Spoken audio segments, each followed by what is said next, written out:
जय हिंद, नमस्कार। मैं अंबर जैदी स्वागत करती हूँ आप सबका एक बार फिर से हमारे आज के कार्यक्रम में। दोस्तों, यूक्रेन वॉर और नेटो के साथ में बढ़ती हुई कन्फ्रंटेशन के बीच में, साथ ही अमेरिका और रशिया की न्यूक्लियर ट्रीटी के प्रैक्टिकली कोलैप्स होने के बाद प्रेसिडेंट व्लादिमीर पुतिन ने एक ऐसा अनाउंसमेंट किया है जिसने पूरी दुनिया के स्ट्रेटेजिक एजेंसीज को अलर्ट मोड में लाकर डाल दिया है। रशिया ने दुनिया की सबसे पावरफुल न्यूक्लियर कैपेबल मिसाइल का सक्सेसफुल टेस्ट किया है और ये क्लेम खुद रशिया की तरफ से आया है। प्रेसिडेंट पुतिन ने खुद इस मिसाइल को वर्ल्ड की मोस्ट पावरफुल मिसाइल सिस्टम बताया है। इस मिसाइल को, जो रशियन मिसाइल है समिट, जो सेटन मिसाइल के नाम से भी जानी जाती है, और ये जो है RS-28 समिट, जिसे नेटो कंट्रीज अनऑफिशियली सेटन 2 के नाम से भी जानती हैं। ये एक super heavy intercontinental ballistic missile है जो मल्टीपल न्यूक्लियर वॉरहेड कैरी कर सकती है और थाउजेंड्स ऑफ किलोमीटर दूर तक टारगेट हिट करने की कैपेबिलिटी रखती है। पुतिन का कहना है कि ये मिसाइल एग्जिस्टिंग और फ्यूचर मिसाइल डिफेंस सिस्टम को बाईपास कर सकती है। रशिया ने क्लेम किया है कि समिट मिसाइल अमेरिकन और यूरोपियन पूरे जो पूरी रेंज है वहां तक ये स्ट्राइक करने की कैपेबिलिटी रखती है। अब सवाल ये है कि क्या दुनिया एक नए न्यूक्लियर आर्म्स रेस के फेज में एंटर कर चुकी है? क्या रशिया जो है उसका नया जो मिसाइल टेस्ट है सिर्फ मिलिट्री मॉडर्नाइजेशन है, या फिर वेस्ट के लिए डायरेक्ट स्ट्रेटेजिक वार्निंग? और सबसे बड़ा और डेंजरस ये पॉइंट यहाँ पर ये है कि टेस्ट उस वक्त हुआ जब यूक्रेन वॉर भी अभी पूरी तरह से खत्म नहीं हुआ है। नेटो रशिया टेंशन जो है वो हिस्टोरिक हाई पर है, और लास्ट मेजर जो US Russia nuclear arms framework भी है वो भी पूरी तरह से एक्सपायर हो चुका है। क्या प्रेसिडेंट पुतिन जो है वो दुनिया को ये मैसेज देना चाहते हैं कि रशिया अब भी nuclear super power dominance maintain करता है? क्योंकि समिट कोई ऑर्डिनरी मिसाइल नहीं है। रिपोर्ट्स के मुताबिक ये MIRV टेक्नोलॉजी यूज करती है, यानी कि एक मिसाइल मल्टीपल न्यूक्लियर वॉरहेड्स को अलग अलग टारगेट पर डिप्लॉय कर सकती है, और इसीलिए डिफेंस एक्सपर्ट्स इसे सिर्फ वेपन नहीं बल्कि स्ट्रेटेजिक डिटरेंस मॉन्स्टर के रूप में भी देखते हैं। और एक और डेंजरस यहाँ पे सिग्नल ये देखने के लिए मिलता है कि Russia already hypersonic missiles, under water nuclear drones और नेक्स्ट जनरेशन स्ट्रेटेजिक वेपन्स पर अग्रेसिवली काम कर रहा है। तो क्या दुनिया कोल्ड वॉर 2 की तरफ बढ़ रही है? क्या अमेरिका, नेटो, चाइना और रशिया के बीच अब मिलिट्री कंपटीशन पूरी तरह से न्यूक्लियर एरा में शिफ्ट हो चुका है? सबसे बड़ा सवाल, अगर डिटरेंस कभी भी ये फेल हुआ तो क्या ह्यूमैनिटी के पास सेकंड चांस नहीं बचेगा? तो शुरू करते हैं आज की चर्चा, और चर्चा के लिए मेरे साथ मौजूद रमेश जी। बहुत स्वागत। जय हिंद, नमस्कार। जय सिया राम अंबर जी। जय श्री राम। उमेश जी, प्रेसिडेंट पुतिन ने अभी ये मिसाइल टेस्ट अनाउंस किया, और समय की बात की जाए तो इस समय कई सारी ऐसी चीजें चल रही हैं। कैसे देख रहे हैं आप इस अनाउंस? देखिए अंबर जी, कुछ दिन पहले भारत ने अग्नि 6 को टेस्ट किया था। अग्नि 6 की जो रिपोर्टेड रेंज है 10 से 12,000 किलोमीटर है। मार्क स्पीड जो है अराउंड 5 to 6 है, और इसको भी हाइपरसोनिक ग्लाइड व्हीकल के ऊपर रखा गया था। और इसमें उसमें भी MIRV टेक्नोलॉजी थी, जिसमें एक मिसाइल के अंदर multiple warheads across different directions और मैन्यूवरिंग, मिड फ्लाइट मैन्यूवरिंग भी कर सकते हैं। सिमिलर चीज पे ये जो रशिया का हाइपरसोनिक मिसाइल है सरमाट, इसको सेटन 2 बोला जाता है यूरोप के अंदर। ये दुनिया का सबसे बड़ा खतरनाक मिसाइल है। और इसकी अगर आप इसकी सारी अगर आप रूपरेखा देखो तो ये जो मिसाइल है 208 टन की मिसाइल है, आप देखिए। और इसके अंदर 10 टन का न्यूक्लियर पेलोड कैपेसिटी है, और एक साथ ये एक तरह से 10 न्यूक्लियर वॉरहेड्स लेके जा सकता है और 16 न्यूक्लियर स्मॉलर वॉरहेड्स लेके जा सकता है।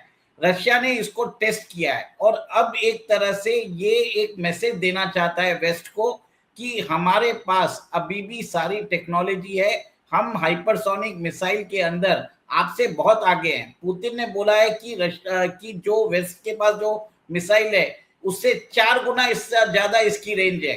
देखिए, अमेरिका के पास जो हाइपरसोनिक मिसाइल है उसकी रेंज 13,000 किलोमीटर है।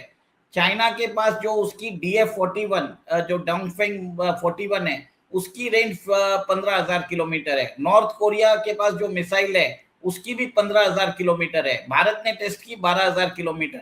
ये मिसाइल की रेंज है 35,000 किलोमीटर।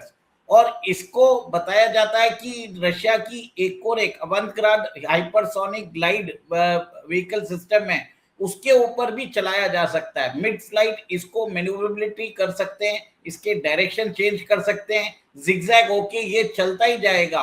और ये कहां पर, मतलब आप सोचिए, ये स्पेस में जाके भी, वहां से भी जाके हिट कर सकता है कंटिन्यूसली। ये एक तरह से धरती की परिक्रमा करके कहीं से भी जाके किसी कोने में जाके वो हिट कर सकता है। दुनिया का कोई भी डिफेंस सिस्टम, इवन इसराइल का आयरन डोम और अमेरिका भी जो $500 बिलियन का गोल्डन डोम बना रहा है, कोई भी इसको इंटरसेप्ट नहीं कर सकता है। रशिया ने ये दावा किया है। और रशिया ने एक तरह से वेस्ट को चुनौती दे दी है, चेतावनी भी दी है कि रशिया के साथ मिस न करे। ये सब मिसाइल्स रशिया के पास ऑलरेडी, पर इस टाइम पे उन्होंने ये शक्ति परीक्षण इसके लिए किया ताकि एक तरह से वेस्ट को बताया जा सके कि एक ही मिसाइल के थ्रू, आप समझ लीजिए, France, Germany, Britain, Belgium, 10 Nations को वो तबाह कर सकते हैं। आप ये देखिए, और कोई भी कुछ नहीं कर पाएगा, नेटो की कोई भी आर्मी इसको इंटरसेप्ट नहीं कर सकती है। इसके लिए यूरोप इससे डरता भी है। इससे पहले रशिया ने ऑर्शनिक को टेस्ट किया था 2 साल पहले, आप, और उसको यूक्रेन युद्ध में यूज भी किया है। अंबर जी, ये तो रशिया के पास डिक्लेयर्ड मिसाइल्स है। उनके पास तो एक ऐसी सबमरीन है जिसकी जो लेंथ बताते हैं, it is equivalent to the size of 2 football field. ये देखिए, ये जो सबमरीन है ना रशिया की, इसकी साइज 2 फुटबॉल फील्ड के जितनी लंबी है। और इसके अंदर एक अंडर वाटर ड्रोन है जिसको पोसाइडन बोलते हैं। अगर ये ड्रोन को उन्होंने चला दिया तो न्यूक्लियर सुनामी जनरेट कर सकता है। आप सोचिए, मतलब अगर समझ लीजिए अमेरिका के वेस्ट कोस्ट पर अगर किसी पूरी सिटी को वो डुबो सकता है। ये मिसाइल ये जो सबमरीन है, क्रेमलिन के डायरेक्ट कंट्रोल में आती है। और एक तरह से आप देखिए कि रशिया के पास जो सेकेंड स्ट्राइक न्यूक्लियर कैपेबिलिटी है, उसकी बहुत बड़ा ये रशिया के पास एक तरह से आप समझ लीजिए रशिया का ब्रह्मास्त्र है। ये जो है सरमाट से भी बहुत ज्यादा ताकतवर मिसाइल है क्योंकि अनडिटेक्टेबल है। बिल्कुल, लेकिन उमेश, अब सवाल ये है कि क्या नेटो और रशिया जो है वो डायरेक्ट स्ट्रेटेजिक कन्फ्रंटेशन की तरफ बढ़ रहे हैं, जिस तरह से हम यहाँ पर एक के बाद एक डेवलपमेंट्स देख रहे हैं? देखिए, रशिया का नेटो के साथ कोई भी दुश्मनी नहीं है। नेटो ने दुश्मनी करके रखी है रशिया से। नेटो, अमेरिका चाहता है कि वो, उसने रशिया का डर बैठा के रखा है। रशिया का डर बैठा के वो एक तरह से जितने भी रशिया के सोवियत यूनियन के फॉर्मर रिपब्लिक्स थे, उनको नेटो में शामिल कर रहा है। रशिया ने बोल दिया कि आप शामिल मत करो, आप ईस्टवर्ड उसको एक्सपेंड मत करो। पर और रशिया ने क्लियर कट उनको बोल दिया था, यूक्रेन जो है अगर नेटो में शामिल होता है तो ये एक रेड लाइन होगी। और आज देखिए 20% यूक्रेन जो है वो रशिया के हाथ में है। और ये भी देखिए कि क्रिमिया को उन्होंने 2014 में ओवरनाइट उसको अपने अंदर ले लिया था, तो उसको एनेक्स कर लिया था। यही होती है सुपर पावर की चीज, आप अपनी मर्जी से कोई भी एरिया को अपने हिसाब से आप उसको एनेक्स कर सकते हो। अमेरिका ने भी वही किया। देखिए वेनेजुएला में उन्होंने वहां पर जाके मदुरो को एक्सट्रैक्ट कर लिया। तो ये अमेरिका भी वो सुपर पावर है। तो रशिया भी दिखाना चाहता है कि भले ही आप चाइना को प्रोजेक्ट करो, वेस्टर्न मीडिया प्रोजेक्ट करता है, पर रशिया के पास मिलिट्री ताकत है। और ये जो मिसाइल है ना अंबर जी, इसकी स्पीड है मार्क 26। तो सोचिए, हमारी जो ब्रह्मोस है उसकी स्पीड है मार्क 3। और वो भी ये ब्रह्मोस जो है, रशिया ने ही हमको ये टेक्नोलॉजी दी है। और ये जो सरमाट है, इसकी स्पीड है मार्क 26। इससे आप समझ लीजिए कितनी डेडली मिसाइल है। 35,000 किलोमीटर दूर स्पेस के थ्रू भी वो वहां पर अटैक कर सकता है। कोई भी मिसाइल डिफेंस सिस्टम इसको इंटरसेप्ट नहीं कर सकता। एक तरह से डेथ वारंट है for the European Union and America as well. और इसका शक्ति प्रदर्शन अभी इसके लिए किया जा रहा है क्योंकि अभी व्लादिमीर पुतिन एक तरह से मैसेज भेजना चाहते हैं डोनाल्ड ट्रंप को कि आप चाइना आए हो और आपको हम रशिया भी इनवाइट कर रहे हैं। क्रेमलिन ने बोला है कि you are invited to Russia as well. पर इनवाइट करने से पहले उनको एक तरह से शक्ति प्रदर्शन करके अपने दुश्मन को एक तरह से चेतावनी भी दे रहे हैं। आज जो डोनाल्ड ट्रंप है वो चीन की यात्रा पे भी गए हैं। चीन ने आने से पहले डोनाल्ड ट्रंप को ताइवान के ऊपर वार्निंग दी है। आप सोचिए, आप आने वाले डिग्निटरी को, जो अमेरिकन राष्ट्रपति है, उसको वार्निंग दे रहा है चाइना। और रशिया क्या कर रहा है, उस समय अपनी सबसे खतरनाक जो हाइपरसोनिक मिसाइल है उसको लॉन्च कर रहा है, जिसकी स्पीड है माक 26। ये तो हाइपरसोनिक नहीं है, ये सुपर हाइपरसोनिक है। हम तो माक 5 के ऊपर जो जाती है उसको हाइपरसोनिक बोलते हैं, ये तो हाइपरसोनिक स्क्वायर है। आप लेकिन उमेश जी, इन सारी चीजों से एक और बात निकल के आती है, जो मिसाइल डिफेंस सिस्टम को बाईपास करने का क्लेम है वो कितना सीरियस है? इसको कोई भी एक तरह से इंटरसेप्ट नहीं कर सकता, मैं आपको बोलता हूँ। ये एक तरह से आप उड़ाते जाइए, कोई भी इसको एक तरह से देख नहीं पाएगा। इसकी स्पीड ही सोचिए, माक 26, मतलब साउंड की स्पीड से 26 गुना फास्टर है। और सेकेंड आप देखिए, इसके अंदर मिड फ्लाइट, इसके अंदर इसकी ट्रेजेक्ट्री चेंज कर सकते हैं। ये एक तरह से पैसिफिक ओशन में उड़ता हुआ सीधा स्पेस में जा सकता है, और स्पेस में जाके वहां पर न्यूक्लियर वॉरहेड को डिटेनेट किया गया तो एक ही मिसाइल के अंदर से 10 वॉरहेड जो है वो 10 अलग अलग लोकेशन पे जाएंगे। और इसकी स्पीड इतनी होगी कि इजराइल का आयरन डोम छोड़ लीजिए, हमारा प्रोजेक्ट कुशाद छोड़ दीजिए, कोई भी इसको एक तरह से इंटरसेप्ट नहीं कर सकता। मार्क 26 की स्पीड है अंबर जी। और रशिया ने बता दिया है कि एक तरह से आज भी मिसाइल टेक्नोलॉजी में, अब जैसे अमेरिका के पास वायुसेना है, उनके पास एयरफोर्स है, रशिया के पास मिसाइल्स और रशिया के पास मिसाइल डिफेंस सिस्टम्स भी है। ये भी बता देता हूं, क्योंकि रशिया जब मिसाइल डेवलप करता है उसको भी मालूम है कि दुश्मन की मिसाइल उसके पास आ सकती है। तो रशिया ने अभी तक अपना जो मिसाइल डिफेंस सिस्टम है उसको भी चुस्त दुरुस्त और उसके ऊपर भी शोध करता जा रहा है। अभी S-400 ने जो ऑपरेशन सिंदूर में आपको याद होगा कि उन्होंने एवाक्स व्हीकल उड़ा दिया था पाकिस्तान के, और इसके कारण पाकिस्तान के अंदर दहशत जैसी हो चुकी है। और रशिया ने तो अभी S-500 प्रोमीथियस वो भी डेवलप कर दिया है, और बताया जाता है कि प्रोमीथियस जो है वो स्पेस में चलती हुई लो अर्थ ऑब्जेक्ट जो सैटेलाइट्स है उसको भी टारगेट कर सकता है। तो रशिया के पास मिसाइल्स के ऊपर भी उसका कमांड है, मिसाइल डिफेंस सिस्टम के ऊपर भी कमांड है। और उसकी जो मिसाइल्स की अगर मैं नाम लूं तो आप ये देख लीजिए, सरमट जिसको सेटन 2 बोलते हैं, उसके पास किंजल और हाइपरसोनिक मिसाइल है, ऑर्शनिक है, पोसाइडन है, एवेनग्राड है और टोपोल भी है। मतलब इतनी सारी मिसाइल्स है कि उन्होंने डिक्लेयर किया है। उसके अलावा अनडिक्लेयर्ड प्रोजेक्ट्स भी चलते जा रहे हैं रशिया के। तो उमेश जी एक बार बताइए, तो रशिया जो भी हाइपरसोनिक मिसाइल और ये सारे जितने भी स्ट्रेटेजिक सुपर वेपन्स हैं उस पर इतना ज्यादा फोकस नहीं कर रहा है? देखिए, रशिया की पॉपुलेशन है 13 से 14 करोड़।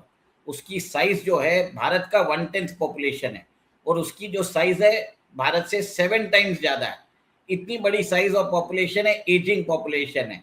वहां पर लोग नहीं है डिफेंड करने के लिए, तो उनको एक तरह से क्रेडिबल डिफेंस चाहिए। उनके पास दुनिया का सबसे ज्यादा न्यूक्लियर वेपन्स है, 6000 न्यूक्लियर वेपन्स है, अमेरिका से भी ज्यादा। और इस मिसाइल सिस्टम्स इसके लिए बना रहे हैं क्योंकि वो अपने न्यूक्लियर डिलीवरी सिस्टम्स को अपग्रेड कर रहे हैं, मॉडर्नाइज कर रहे हैं, उसकी रेंज बढ़ा रहे हैं।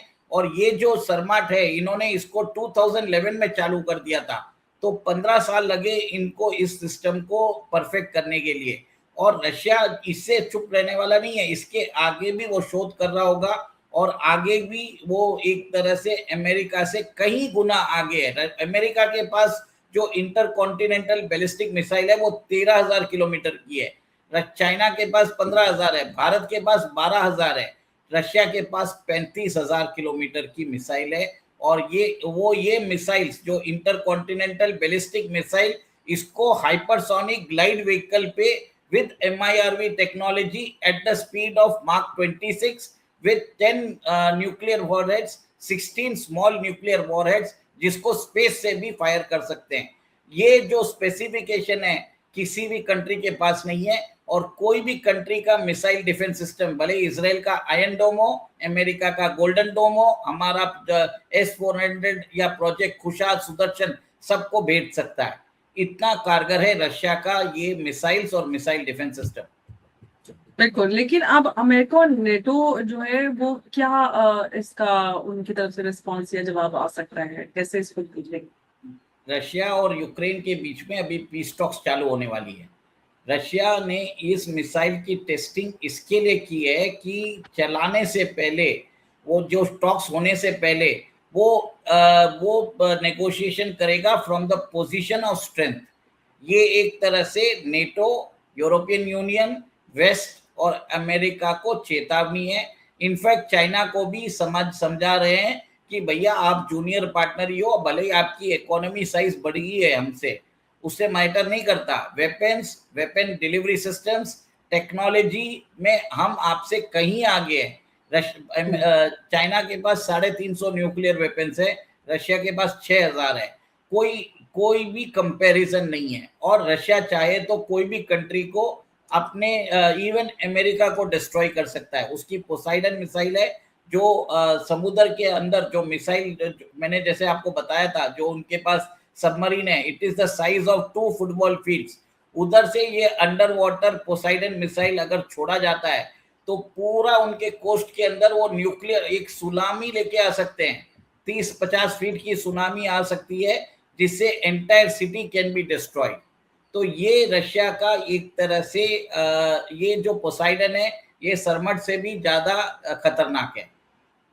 बिल्कुल, और इतिहास हमें एक खतरनाक लेसन देता है। जब भी दुनिया में इस तरह से मिलिट्री कंपटीशन अनकंट्रोल हुआ है, उसका एंड जो है वो स्टेबिलिटी में नहीं बल्कि क्राइसिस में हुआ है। कोल्ड वॉर के दौरान दुनिया मल्टीपल टाइम्स जो है वो न्यूक्लियर डिस्ट्रक्शन के एज पर पहुंच चुकी थी, और तब लग रहा था कि पता नहीं अब किस तरह की सिचुएशन है। लेकिन आज अगर हम आज आपकी बात करते हैं तो अब जो है ऐसा लग रहा है कि ह्यूमैनिटी एक बार फिर एक नए स्ट्रेटेजिक डेंजर के जोन में आकर एंटर कर चुकी है। रशिया का जो समिट जैसा जो नेक्स्ट जेन न्यूक्लियर मिसाइल है उनको डिप्लॉय कर रहा है, अमेरिका मिसाइल डिफेंस सिस्टम और हाइपरसोनिक प्रोग्राम्स को एक्सेलरेट कर रहा है, चाइना अपना न्यूक्लियर जो आर्सेनल है वो रैपिडली एक्सपेंड कर रहा है, और ग्लोबल ट्रस्ट कंटिन्यूसली जो है वो कोलैप्स हो रहा है। पुतिन का मिसाइल टेस्ट सिर्फ रशिया की मिलिट्री कैपेबिलिटी का डिमॉन्स्ट्रेशन नहीं था, ये पावर प्रोजेक्शन था, ये साइकोलॉजिकल मैसेजिंग थी, ये वार्निंग थी।